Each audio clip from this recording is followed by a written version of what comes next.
Mă numesc Sabo Tunda, sunt fermier, avem 20 de hectare de legume câmp deschis. Acum facem un tratament cu un insecticid și cu Cropmax, cu îngrășământ foliar pe care este 100% natural. Cropmaxul, îngrășământul foliar, folosim că am trecut de o perioadă secetoasă și plantele sunt stresate și ca să-l scoatem din stresuri. Dacă folosim Cropmax avem producție mai mare.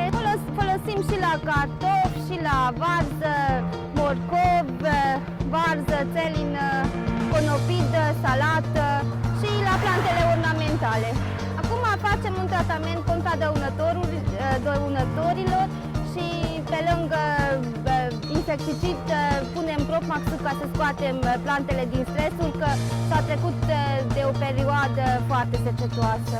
Amestecăm insecticidul cu îngrășământul foliar. Acum mergem să-i punem soluțiile pe pulverizator.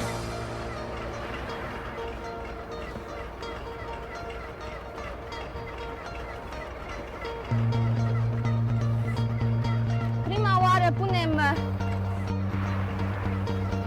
insecticidul în aplicator.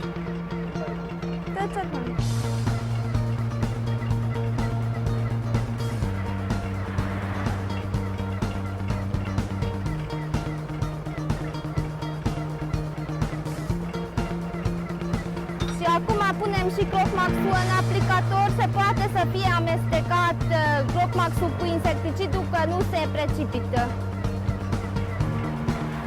Se agită bine înainte ca să fie pusă la aplicator. Pe atâta.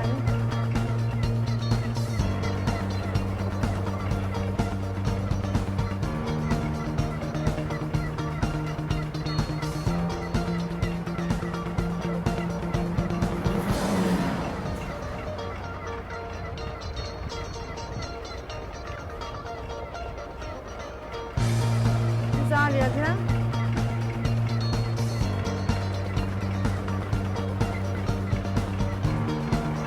Indici cavare. Se amestecă soluțiile în aplicator și după aia pornește ca să face tratarea plantelor.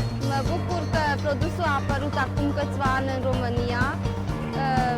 Suntem foarte mulțumiți de el și mi-a ajutat foarte mult în ferma noastră. Recomand folosirea produsului Cropmax fermierilor din legumicultură, floricultură și la cultură mare.